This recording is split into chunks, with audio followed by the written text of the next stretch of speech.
Quelle est la nouveauté de 2025 que je ne vous ai pas encore dévoilée? C'est ce que je vais vous parler dans cette vidéo.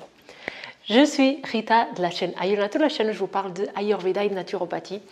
Et aujourd'hui, je vais vous dévoiler enfin cette nouveauté dont je vous ai parlé sur mon post du bilan de fin 2024 et où je vous ai parlé un petit peu de ce qui va se passer pour 2025.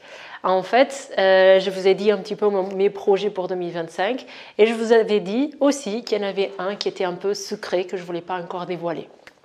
En fait, l'année s'est écoulée et il y a eu énormément de transformations. On a fait beaucoup de choses au niveau travail, on va dire. On a restructuré toutes les formations du début. Donc avant, c'était une formation de 18 mois plus une formation d'un an. Maintenant, c'est 3 ans de formation. Donc j'ai tout changé, les fascicules, tout, les plateformes, j'ai changé, les logiciels pour les emails.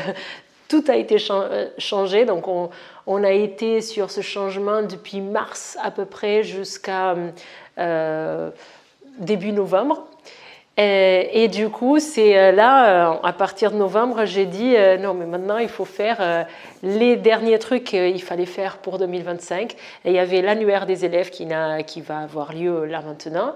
Il y avait deux, trois petites choses. Donc, il y avait des améliorations sur la formation que je voulais faire. Donc, on les a fait là en fin d'année, ce qui manquait. Et la troisième, c'est ce que je vais vous annoncer maintenant, c'est le podcast. Donc Ayurnatur lance un podcast. Donc c'est une envie qui est là depuis longtemps et en fait elle a pris son sens au moment de la bascule 2023-2024. Donc ceux qui ont suivi, c'était une période particulière pour moi.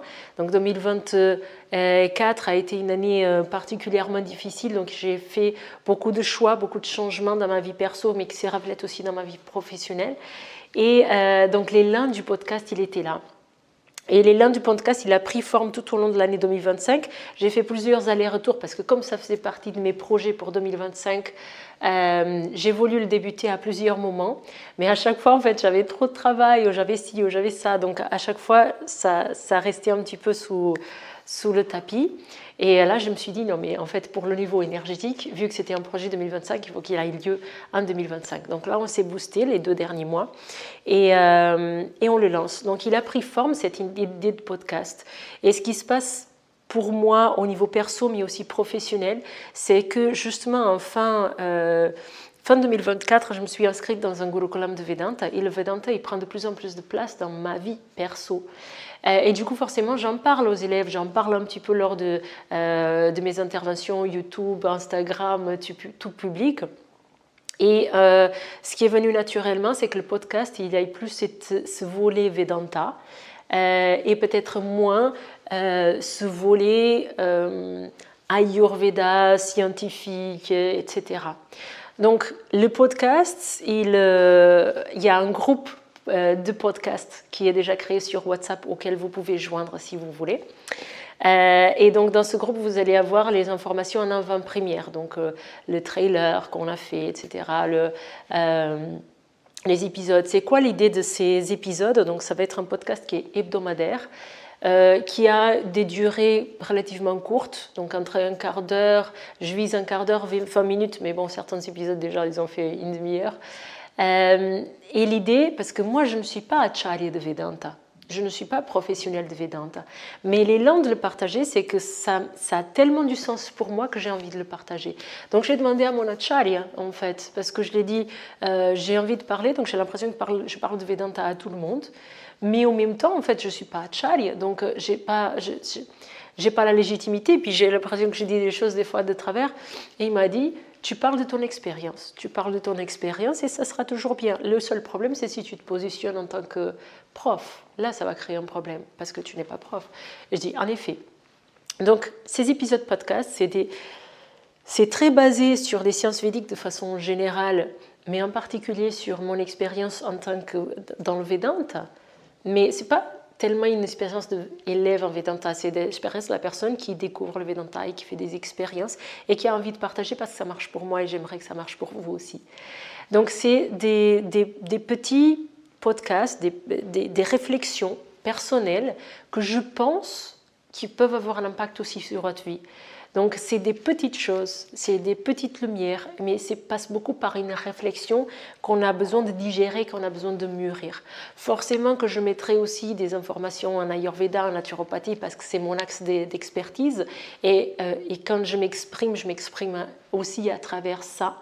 Mais sachez qu'il y a cette nouveauté. Donc comment ça se passe pour le podcast ? Mon idée, c'est que ça soit quelque chose de fluide, utile.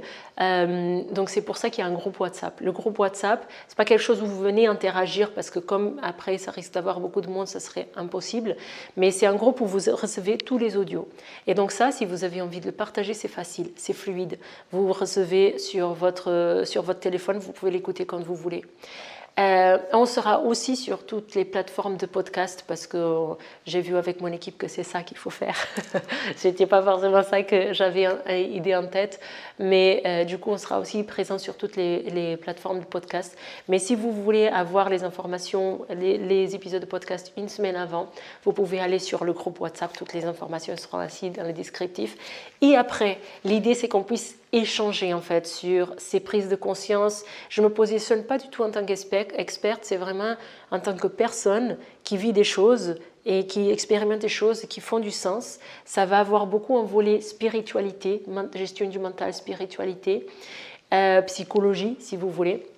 Et donc l'idée c'est qu'on puisse interagir. Il y aura toujours un post sur Instagram en lien avec l'épisode de la semaine sur lequel vous pouvez faire des commentaires et moi bien sûr je répondrai, c'est moi qui réponds à tous les commentaires de toute façon sur les réseaux, donc ça crée un cercle vertueux aussi pour des personnes qui expérimentent les mêmes choses.